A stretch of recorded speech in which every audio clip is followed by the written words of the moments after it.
Pareciera que cada vez que quiero grabar el podcast comienzan a ladrar perritos y a haber sonidos extraños en las calles. Se me hace que es como una orquesta escondida que está preparada porque quiere ser parte protagónica de este espacio. Así que si llega a salir el sonido, pues sabrán que son nuestros amigos perritos de los vecinos. Y si no, pues qué bueno, no les tocará escucharlos. Como siempre, bienvenidos a Para Reseñas, bienvenidas, bienvenidas. Soy André Los Sánchez.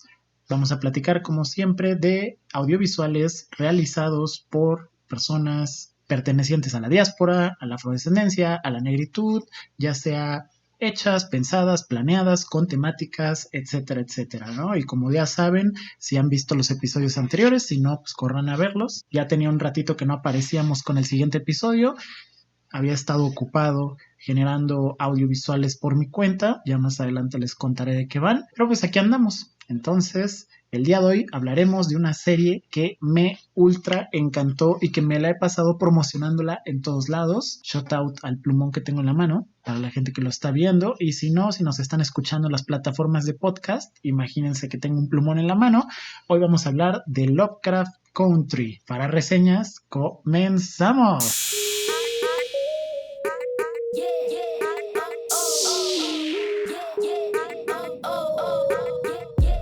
Ok, esta es la primera vez que voy a reseñar una serie. Esta reseña no trae spoilers, debo de aclarar, porque es una serie muy reciente que acaba de terminar la temporada y que es relativamente de fácil acceso, dependiendo sus medios o dependiendo las formas en las que consigan sus audiovisuales. Entonces yo creo que vale la pena no spoilear, pero creo que sí podemos aventarnos una plática completamente sabrosona acerca de ello.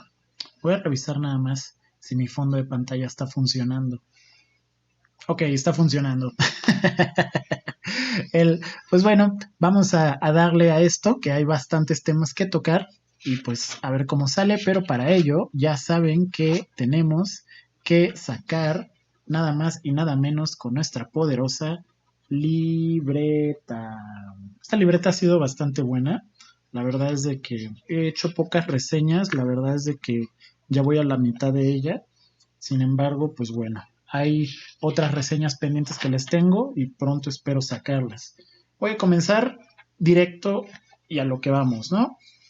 ¿Cómo comienza esta serie? O sea, esta serie, bueno, Lovecraft Country es una serie que definida por su showrunner Misha Green y definida por el cast que participa en ella, es una fantasía, bueno, es una historia de terror fantasía Lovecraftiana en un mundo con elementos Lovecraftianos dentro del contexto de la América de Estados Unidos, de la América de Estados Unidos del sur en la época de la segregación, en donde estaban las leyes de Jim Crow, ¿no? Ahorita vamos a platicar de ello, pero primero les doy a los datos base, ¿no? Que eso es vamos a comenzar con eso. Lovecraft Country es creada por Misha Green, la serie es escrita y, o sea, la showrunner de este show se llama Misha Green. Ella casualmente ha sido escritora de Sons of Anarchy, de Heroes, ha sido productora y escritora también en Helix, o sea, 3 series bastante fuertes y bastante buenas. Co-creó una serie llamada Underground, la cual tuvo 2 temporadas. Cuando estaba haciendo, creo, la segunda temporada de Underground, la contactan para que se reúna con Jordan Peele y ella no ubicaba el trabajo de Jordan Peele como director de terror. Entonces fue así como de, no sé, no me da, o sea, en palabras de ella, por lo que leía, así de, no sé, no lo sé, Rick, no sé si quiero reunirme con este dude para hablar de comedia. Yo no soy fanática de la comedia. Underground, que fue la serie previa que ella estaba haciendo justamente, era acerca de el Underground Railroad, que si vieron la reseña de Harriet Tubman, ahí habló de él, y si no, pues cáiganle a ella. Cierto, y se me olvidaba el shout out, no olviden suscribirse y darle like, esto es de ley, pero bueno, sigo con la reseña. Entonces, resulta de que comienzan a platicar con Jordan Peele y hacen un clic maravilloso en palabras de ella, y es así como de, él le dice, ¿ya leíste el libro Lovecraft Country? Y ella así de, ¿say what?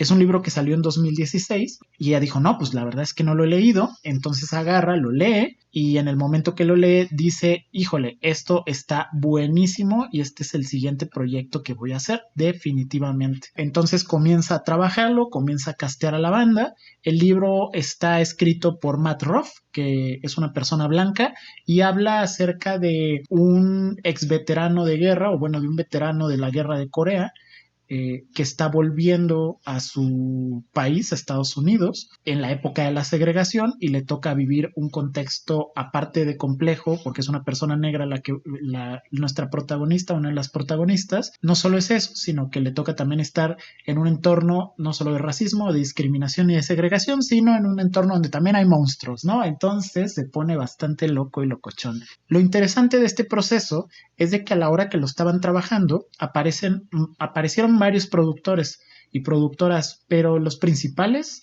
llamémosle que ayudaron o que apuntalaron muy fuerte el trabajo de Misha Green, fue Jordan Peele desde cierta área, que fue desde picharle el proyecto. Jordan se acercó a Bad Robot, que es la productora de J.J. Abrams. Bad Robot dijo me late y entonces ya fue que él contactó a Misha Green, le dio su bendición y Misha Green dice que J.J. Abrams le aportó mucho en la parte del world building, o sea, como crear todo este mundo en lo digital y decirle, esta es tu casa de postproducción, así puedes desarrollar los monstruos, así vas a pensar las cosas, esto te puede servir, échale ganas y vas a ver que sale bien, ¿no? Entonces, fueron como padrinos muy interesantes, pero ella es la creadora. La serie se promocionó mucho diciendo de productores J.J. Abrams y Jordan Peele, porque pues, son los nombres que venden. Misha Green tiene Underground, fue muy aclamada, le fue muy bien, pero desgraciadamente antes de Lovecraft Country no era llamémosle un nombre que fuera a vender.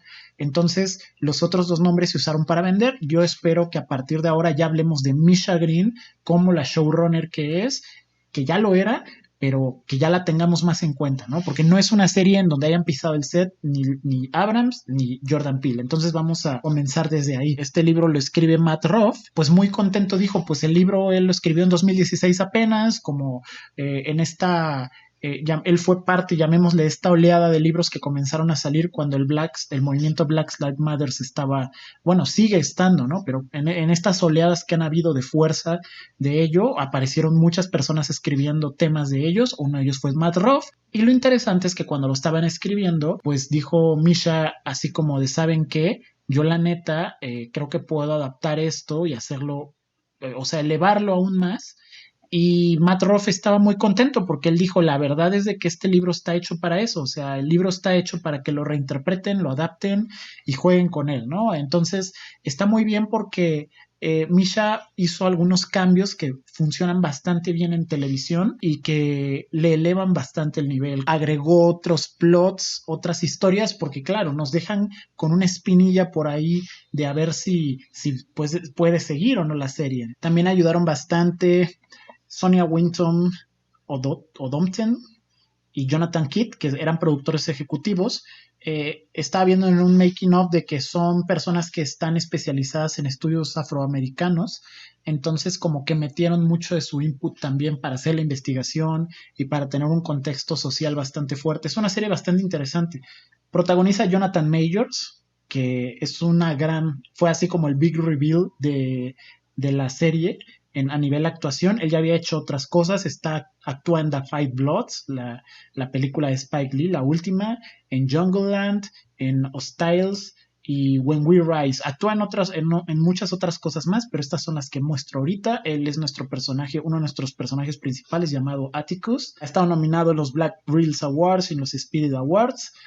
Su coprotagonista es Journey Smollett, que la actúa de Leticia. Ambos, tanto Jonathan Majors como Journey, son estadounidenses. Ella estuvo en el episodio de The Twilight Zone 2020 llamado Ovation, la segunda temporada, bueno, 2019-2020, en Parenthood, en True Blood, en Cosby. Ha estado en una cantidad de series y películas muy grande y esta fue una de tantas, ¿no? Y también ha estado nominada a varios premios, ha estado en los NCP Image Awards, los Teen Choice Awards. Como dato curioso, ella fue Black Canary en Birds of Prey y Jonathan Majors acaba de ser casteado para ser Kang el Conquistador en Marvel, lo cual me emociona mucho porque se me hace un personaje bastante interesante. También está Wumi Mosaku, que la hace Ruby, es A.B. Lee, está Yara Harris, Michael K. Williams. Tenemos un cast muy grande, muy muy diverso. Hay varios protagonistas en la serie y se van como cambiando las estafetas acorde a los episodios. Debo de aclararles que cuando vean esta serie, véanla pensando en que es una serie semi-antológica con una línea narrativa que es continua, ¿no? Entonces, en cada episodio, creo que esta vez iban a escuchar a los perritos. Es para que se den cuenta que están siendo partícipes es la hora es la hora de los perritos que opinan. Pero bueno, esta serie es antológica, pero al mismo tiempo es lineal, ¿no? Entonces vamos modificando la historia. En cada episodio van a encontrar un género o un subgénero distinto. Va a haber un episodio que es hacia la ciencia ficción, otro episodio es hacia el misterio, otro episodio es acerca de fantasmas, otro episodio es terror, otro episodio es como más fantasía o aventuras. Entonces, es una serie para que se diviertan y es una serie para que la vean, pero también es una serie para cuestionar, porque toca unos temas súper fuertes. O sea, no están peleadas las ideas.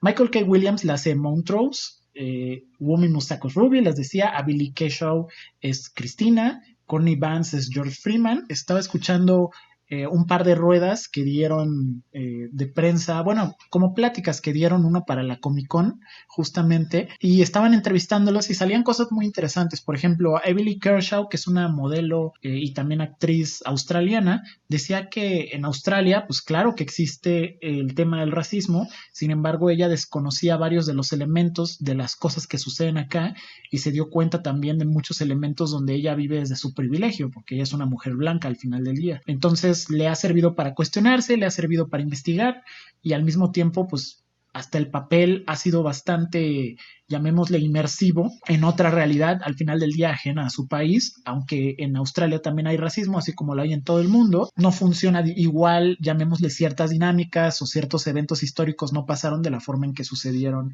en otros lugares, ¿no? No significa que unos sean menores o peores, simplemente son distintos. Y estuvo bastante interesante porque dentro de este tema, a la hora que están entrevistando a nuestros actores, resulta que Michael K. Williams decía que justo le tocó, o sea, en el día a día todo el tiempo les toca vivir situaciones de racismo, o sea, A.B. Lee Keshaw del cast principal es de las pocas personas blancas que hay, todas las demás son personas negras. Entonces decía Michael Kay de que pues él estando en un restaurante en Nueva York, de repente le cayó la policía porque una mujer blanca decía que había perdido su celular y pues les estaba echando relativamente la culpa a él, sus amigos y su familia, ¿no? Entonces hablaba él del miedo que le tienen las personas blancas a las personas negras solo por el color de piel, o sea, ni siquiera se atrevió a acercarse y decirles en palabras de él, oigan, ustedes han visto mi celular, sino que directamente llamó a la policía porque se sentía asustada por la existencia de estas personas negras frente de él.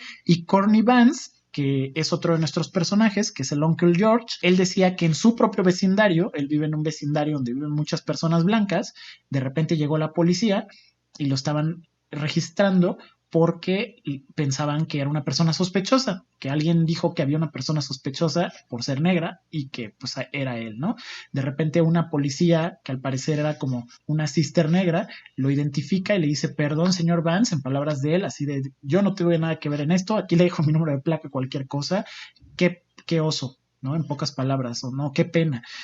Y lo fuerte que decían ellos dos es de que en el momento que se dieron cuenta que eran personas famosas, los dejaron en paz. Pero ¿qué hubiera pasado si no hubieran sido personas famosas? Es lo que se preguntan ellos. Hubieran ido a la cárcel, pudieron haber sido baleados, pudieron haber sido maltratados, hubieran pasado cosas bastante peligrosas. Y de eso trata la serie. O sea, la serie trata de todos estos temas. Tenemos a nuestro protagonista Atticus, que acaba de venir de la guerra de Corea, que yo no conocía de ella, pero es un conflicto armado que fue después de la Segunda Guerra Mundial y antes de Vietnam, se fueron a pelear con Corea. No hay que olvidar que en Estados Unidos cada presidente le ha declarado la guerra a un país y es un país que vive de la guerra. Fue a Corea vuelve a su casa, pero cuando vuelve a su casa se entera de que su papá fue secuestrado o no lo encuentran, no sabe qué sucede y entonces decide irlo a buscar. Ese es el detonante de la serie. Sin embargo, estamos en la época de los Estados Unidos de Jim Crow, ¿no? Ahorita vamos a hablar de eso, de las leyes Jim Crow, y entonces, pues no es nada fácil. No es nada fácil. ¿Por qué? Las leyes Jim Crow responden a un momento muy feo de la historia estadounidense que hasta la fecha sigue existiendo, que es la segregación. Cuando termina la guerra civil en Estados Unidos, se supone que pelea el norte contra el sur, o el sur contra el norte, como se le quiera ver. La parte del sur traía una onda de tener personas en esclavitud, la parte del norte traía una onda de decir vamos a liberar a las personas esclavas y ya no puede ser esto porque ese fue el meollo del asunto principal y fue un tema de poder. Gana el norte y cuando gana el norte, mira, ahora hasta cohetes hay, tal vez van a salir en el audio, no lo sé. Eh, Gana el norte y pues se supone que se abole la esclavitud y pues va, todas las personas negras son libres, viva la libertad, pero resulta de que lo que podríamos entender como libertad se tradujo en un sistema de opresión aún mayor que al día de hoy sigue y que hay evidencias así horribles, desgraciadamente.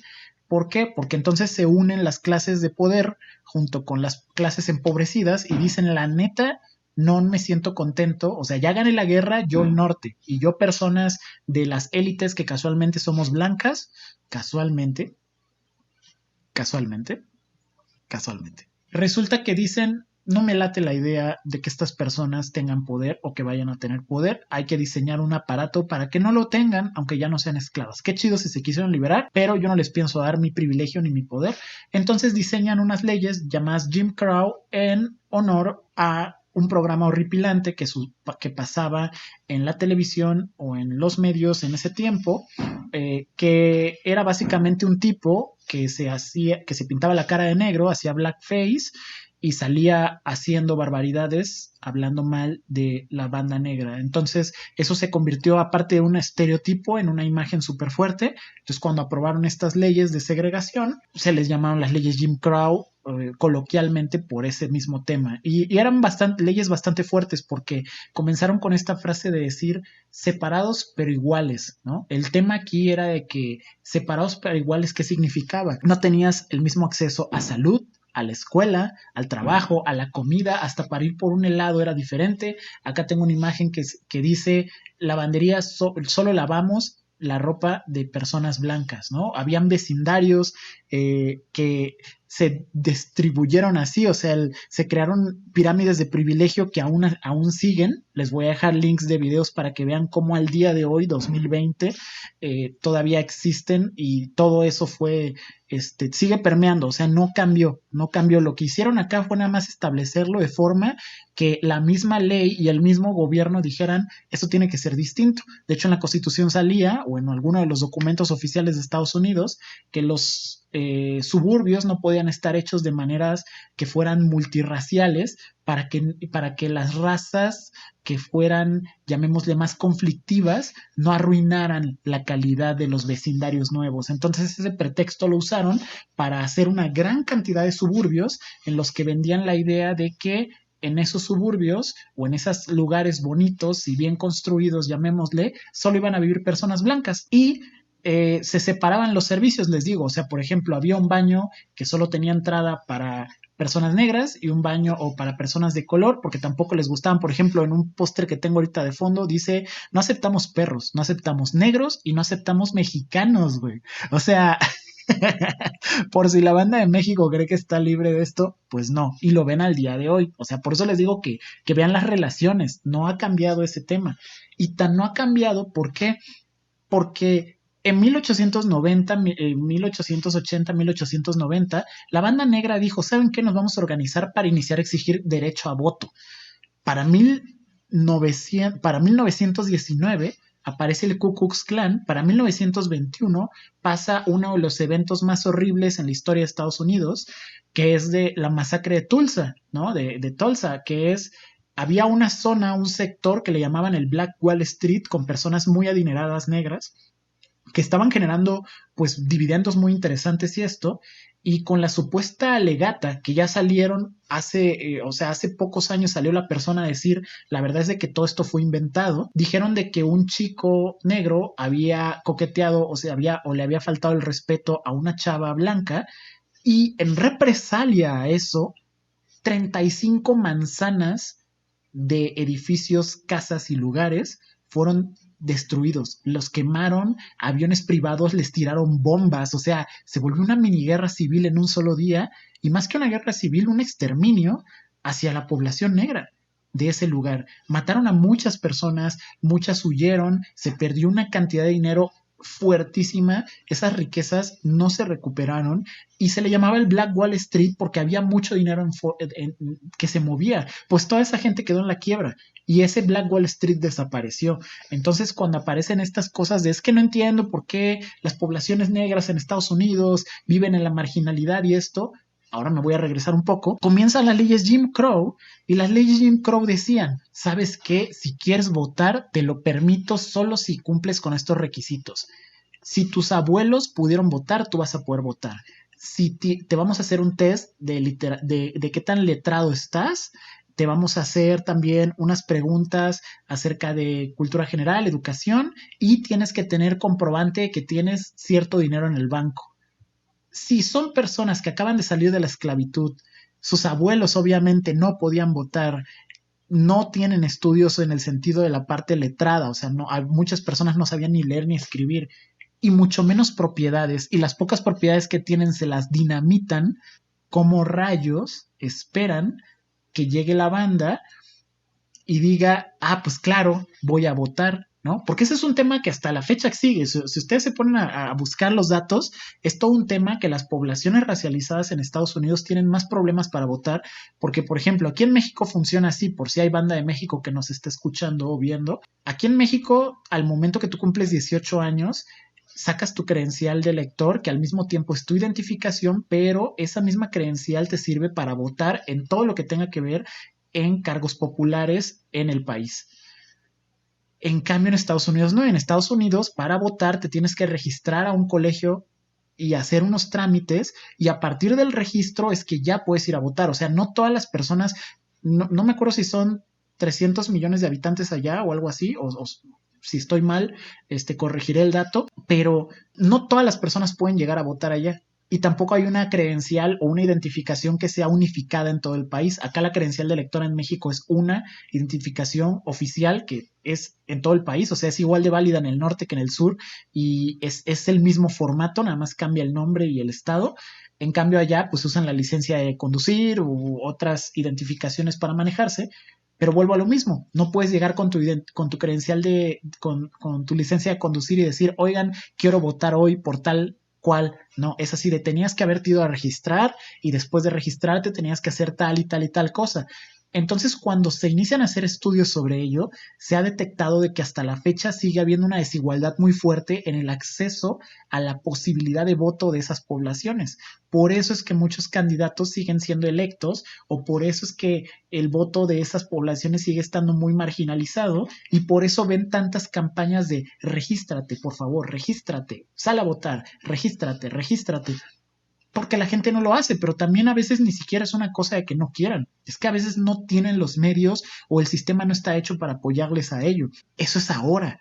En ese momento justamente lo que hacían era lo mismo, era así de comunidades específicas para personas blancas, que hay un video que les voy a dejar en los comentarios donde hacen un análisis actual donde se ve cómo las comunidades siguen estando de la misma forma, divididas de la misma manera. No hay que olvidar que fue hasta los años 60 que se abolieron las leyes Jim Crow. O sea, hasta los 60, apenas han pasado 60 años. Muchas de las personas que son nuestros papás y mamás todavía están vivos o sea, estaban naciendo cuando apenas la segregación a nivel papel estaba siendo eliminada. Ahora bien, a nivel cultural, pues estamos en un tema bastante complicado, que va para largo. O sea, no significa que no haya esperanza, pero sí está para largo porque con elementos como los discursos de odio que se han aventado los gobiernos anteriores, con el racismo que existe e impera en el sur del país, hay también en otras zonas, pero en el sur de Estados Unidos hay un racismo horrible y de hecho también les voy a dejar un link donde entrevistan personas random que dicen, no, no hay racismo, casualmente son personas blancas. Pues si le preguntas a una persona racializada te va a decir lo contrario. Si le preguntas a cualquier paisano mexicano que anda por allá, te va a decir lo contrario. Si le preguntas a cualquier latinoamericana que está por allá, te va a decir lo contrario, ¿no? Entonces, pues bueno, ese es el contexto en el que se sitúa la serie, en esas fechas. Entonces está muy interesante porque no solo estamos viendo que existen, llamémosle, estos monstruos Lovecraftianos, ¿no? Que no es ningún spoiler porque les voy a dejar el trailer también y te muestran que hay elementos, hay monstruos, hay magia, hay ciencia ficción, hay aventura, hay acción, pero al mismo tiempo tenemos monstruos, llamémosle, más peligrosos o que se equiparan o que incluso superan a los terrores cósmicos, que es los elementos que genera el sistema de segregación y el sistema podrido, racista y capitalista al mismo tiempo, porque va de la mano, ¿no? Lo interesante es de que para las personas que lo están viendo, es de que se basaron en fotografías, hicieron una investigación muy fuerte para basarse en las fotografías y momentos claves de gente que había cubierto esos elementos, ¿no? Había un fotógrafo llamado Gordon Parks que se encargó de viajar por Estados Unidos tomando fotos de la segregación y de los elementos que sucedían. Se toca lo de la masacre de Tulsa, se toca el elemento del Green Book, porque el Uncle George se dedica a estar haciendo los registros del Green Book, que el Green Book era una guía creada para poder investigar y detectar qué lugares eran seguros para que la población negra pudiera viajar sin que les hicieran cosas, porque existían una cosa llamada los Sundown States, que eso lo van a ver en el episodio 1 y no es spoiler, les va a ayudar a entenderlo. Resulta que los Sundown States o los Sundown Counties eran ciudades y pueblos que si tú eras una persona negra y estabas ahí a la hora que se iba el sol, te mataban, literal, te colgaban, te mataban, te torturaban, te desaparecían. Entonces eran lugares muy terroríficos para estar. Entonces ahora imagínense un monstruo Lovecraftiano en un entorno en el que si eres negro, protagonista, te pueden matar, se vuelve así como completamente fuerte e interesante, definitivamente. Hay referencias a canciones actuales, a canciones viejas, hay referencias a diferentes artistas, hay referencias a activistas, para la realización fue tan fuerte que tuvieron 162 sets porque se tiran la casa por la ventana, los valores de producción están elevadísimos, los efectos especiales están muy buenos, hacen muchas referencias a películas de la cultura pop, elementos históricos, también mencionan pues el asesinato desgraciado con tortura de Emmett Till, un niño de 14 años, que también justamente lo mataron porque según decían que estaba coqueteando con una chica y lo mataron de una forma muy grave. Y eso les va a servir porque hay un episodio que comienza justo con un funeral. Eso no es spoiler para nada, pero si no tienen ese referente se les puede hacer raro no saber de dónde salió. Es por eso. Lo que pasa es que en la serie lo que hace es de que entre más enterado estés de la cultura, de la historia de racismo en Estados Unidos, obviamente más fácil le vas a cachar a las referencias que sean en torno a ese tema. Y pasa lo mismo con las de la cultura pop y con los anuncios y con todo esto. Entonces, definitivamente es una serie muy interesante porque abre pie a que nos cuestionemos y que abre pie a conversación. O sea, porque hasta Misha Green lo dijo. O sea, yo no estoy diciendo que quiero que se queden, ¿no? Como audiencia, sino nada más vamos a abrir la conversación y al mismo tiempo vamos a pasar un súper buen rato, porque la serie está muy buena, en serio está muy buena. Si les gusta el terror, si les gusta la ciencia ficción, si les gusta el gore y si les gusta el misterio, ahí es donde tienen que estar. O sea, esa es la serie que tienen que ver. He estado tan hypeado de la serie desde que iba a salir. Yo ni siquiera sabía de qué iba. Yo al principio pensé de que iban a ser como cuentos de Lovecraft y que habían puesto de repente a un chico negro protagonizando. Y no, resulta de que estaba basada en este libro y luego pues fueron jugando, ¿no? Estaba leyendo algunas críticas acerca de la serie. La mayoría dicen que está muy bien. Hay algunas que dicen que para el final no saben qué hacer, que no acaba de cuajar. Hay otras que dicen que es así como ha roto todos los esquemas. uno de los actores decía, Michael Vance, si mal no recuerdo, Courtney Vance, perdón, decía que era lo que, si Juego de Tronos en su momento jaló, esto iba a ser el nuevo Juego de Tronos, vamos a ver, o sea, lo que sí está interesante, y la crítica que recalco acá es de que el New York Times saca una crítica que decía que la serie mantenía estereotipos y dañaba las imágenes, o sea, que mantenía estereotipos raciales y en lugar de ayudar dañaba. Pero creo que no, o sea, porque la serie al final del día es una serie de época, o sea, está hecha para que los temas sean atemporales, porque desgraciadamente muchos temas son atemporales. Justamente si están viendo la pantalla, para la gente que nos está viendo, acá tenemos una referencia de las fotografías de George Parks y de Gordon Parks, perdón, y el diseño de, y el diseño de, ¿cómo se llama?, que hicieron para la serie, ¿no? También hubo un gran reparto diverso, hubieron personas que eran drag queens en la vida real y que luego actúan en los episodios también en ese mismo papel, o sea, juegan con varios temas, o sea, tocan temas de diversidad, tocan temas de masculinidad, tocan temas de sexismo, tocan temas de emancipación, de feminismo, de racismo, de muchos elementos, pero también los hacen aterrizados a la época. Al final del día son los 60s, o sea, al final del día el 50, 60, o sea, al final del día estamos en un momento de la historia de Estados Unidos. Es un Estados Unidos que tal vez no existe en el sentido, o quién sabe, en el sentido de los monstruos Lovecraftianos, pero en todo lo demás sí, sí existe y sí pasó. Entonces, no es que se quieran perpetuar estereotipos, la realidad es de que esas cosas pasaron. Entonces es así de, por si alguien no lo había visto, pues es así de aquí está, ¿no? O sea, así como este lapicito tan bonito de un osito. Miren, ya comenzó a ladrar un perrito, justamente. El perrito está de acuerdo conmigo, ¿no? O sea, es una serie que vale la pena verla por muchas lecturas. Y si se quedan con dudas, van a decir, ah, caray, a ver, yo no entiendo por qué está pasando esto. Investigas un poco y te vas a iniciar a enterar de la historia de Estados Unidos, principalmente para las personas que no están involucradas. Y no significa, aclaro, porque muchas, digo, llevo pocas reseñas al día de hoy, pero la idea es poder ampliar y hablar de las obras tanto de todos los países y de todos los lugares y de todos los estratos. Sin embargo, también lo que es una realidad es de que Estados Unidos es una máquina de marketing, que muchas de sus ideas y elementos permean bien fuerte a lo largo del mundo, y Lovecraft Country, que es distribuida por HBO y que la pueden ver en HBO, la van a poder ver las personas que tengan HBO Max o que tengan cualquier servicio de streaming o medio para conseguirla en línea. Esa serie va a ser más fácil de localizar y ubicar, o este tipo de productos a veces va a ser más fácil de ubicar que algunos otros, ¿no? Entonces también por eso es que voy a hacer muchos recorridos, obviamente, por audiovisuales hechos en Estados Unidos, porque es una máquina que ha influenciado mucho, ¿no? Obviamente vamos a ir haciendo equilibrios, pero como para hacer esta pequeña acotación, y que también está interesante porque diríamos, bueno, pero ¿qué pasa?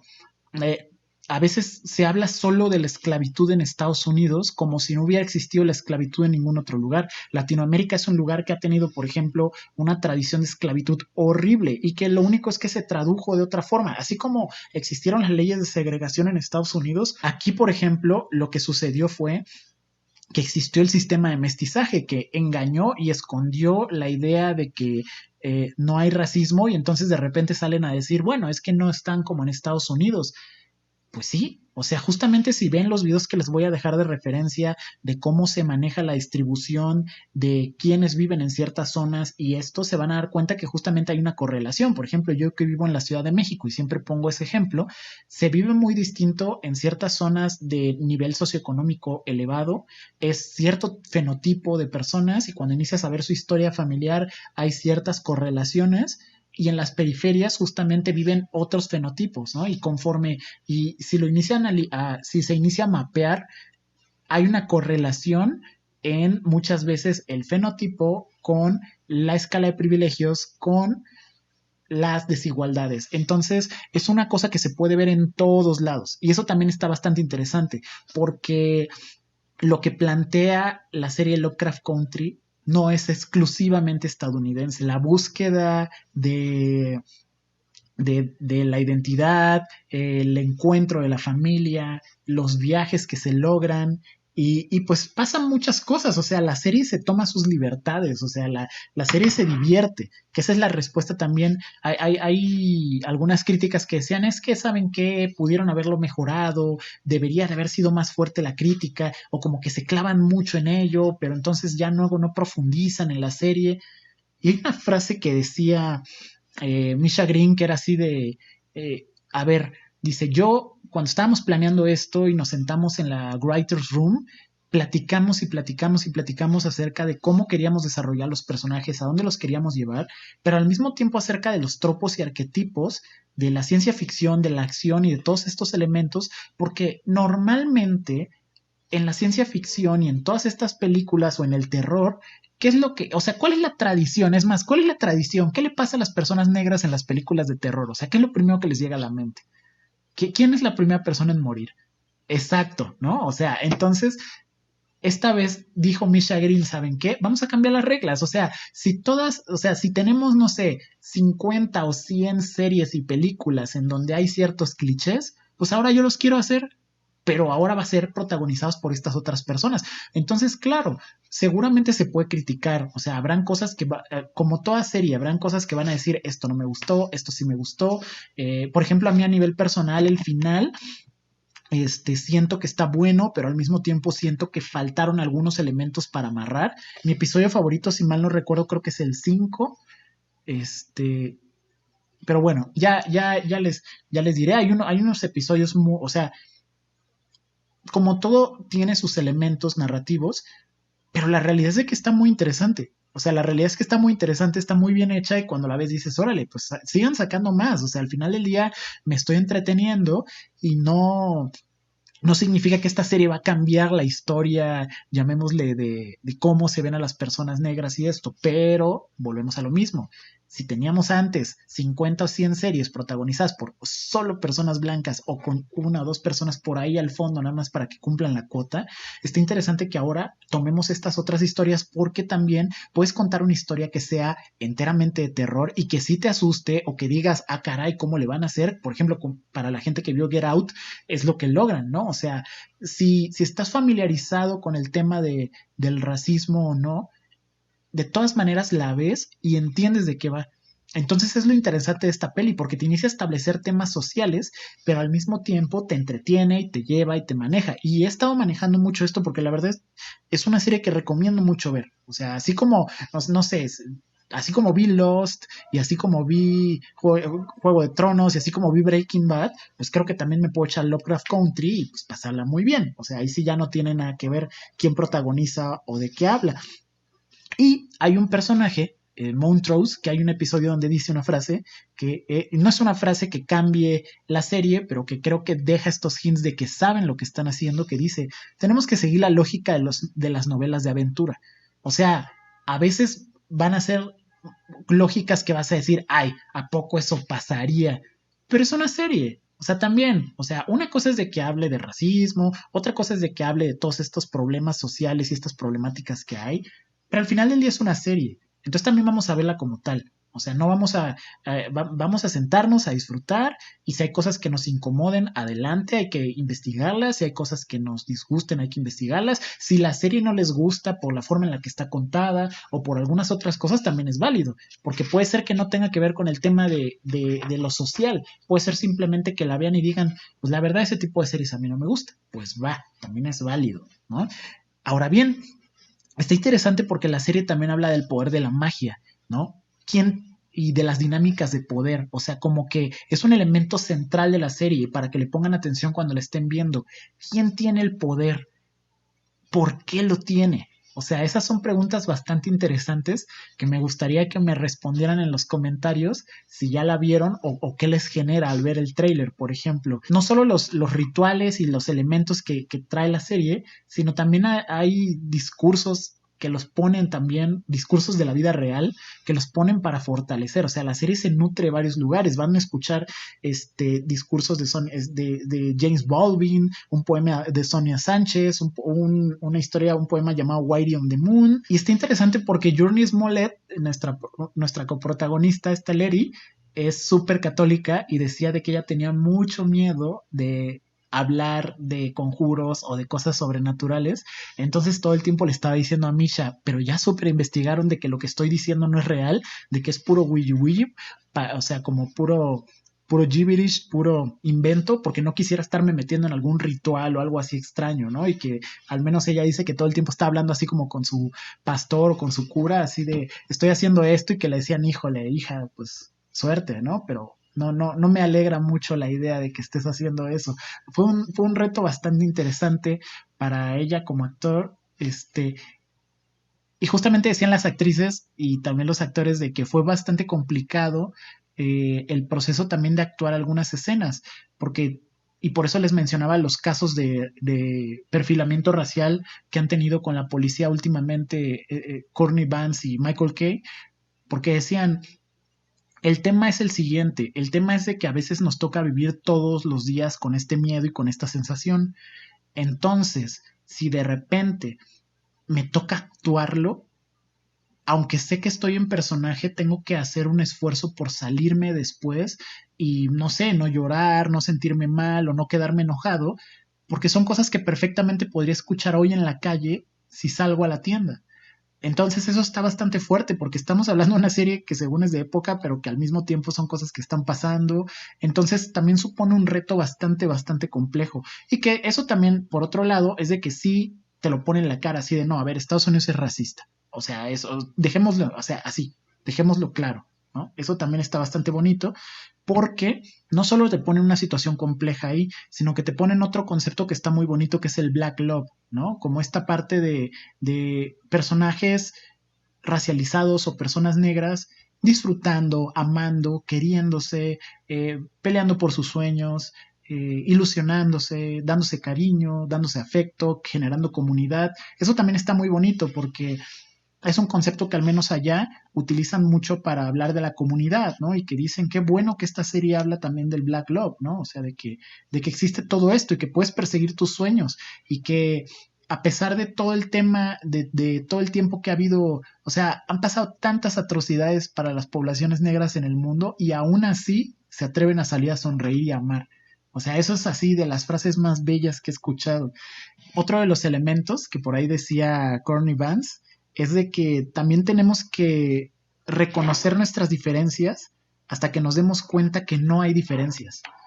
Esa frase me gustó bastante también porque ayuda también a entender por qué cuando las personas de repente platican, digo, este es un pequeño paréntesis, pero cuando las personas de repente comienzan a decir, es que no sé por qué ahora a todo se le está poniendo etiqueta, en esta generación se le están poniendo etiquetas a todas las palabras, a todas las formas de ser, a todas las identidades, a todas las orientaciones de género, a todas las a todas las pertenencias, etcétera, etcétera, etcétera, pero es porque eventualmente la idea es llegar al reconocer que existen todas esas diferencias para que ya no hayan diferencias, ¿no? Es así de, somos tan diferentes y hay tantas diferencias, o sea, somos 7,000 y tantos millones de bodoques y bodocas que pues al final del día no todos somos calcas, ¿no? O sea, nos podremos parecer en algunas cosas, a unos les gusta el pan, a unos la tortilla, a unos el bolillo, a unos el refresco, a unos la cerveza, a otras personas les gusta, ¿cómo se llama? Las noches invernales, a algunas más les gusta el calor de la playa, por mencionar cosas superficiales, entre comillas, de la vida diaria. Ahora imaginemos en todos los elementos hasta la identidad. La identidad es un elemento que nos configura de muchas maneras y no se puede reducir a una sola cosa, pero también tenemos que platicar acerca de qué elementos pueden entorpecer o dificultar el desarrollo de nuestra identidad cuando el sistema va en contra de nosotros y nosotras. Entonces es así como decir, ¿qué está sucediendo? ¿Cómo hago algo aparentemente tan sencillo como buscar a mi papá de un lado al otro del país cuando estoy en un país sumamente racista que está a punto de matarme si me quedo a dormir en cualquier lugar? Ah, y para el colmo hay monstruos. Entonces, pues esas respuestas creo que las vamos a tener cuando vean Lovecraft Country, ¿no? Entonces, no hay que olvidar, para cerrar, de que esta serie está hecha para entretener, para cuestionar y para no olvidar que hay que honrar y reconocer el pasado.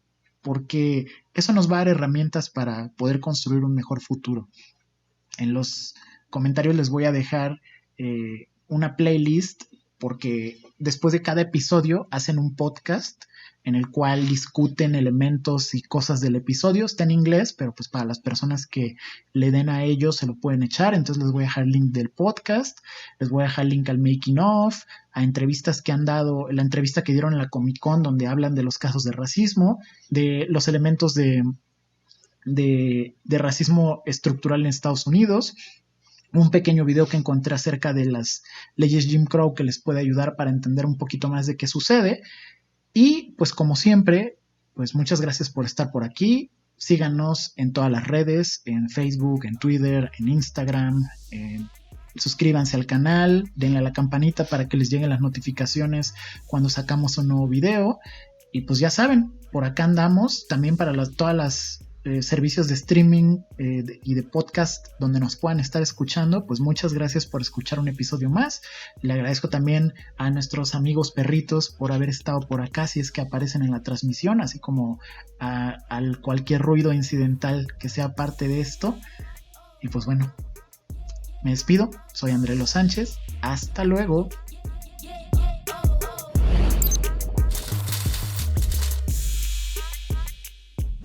Si yo viviera en un mundo donde existieran los Shoggoths, híjole, si salgo corriendo de una cucaracha voladora, si cuando vuela una cucaracha me asusto, yo creo que si me apareciera un monstruo, imploto.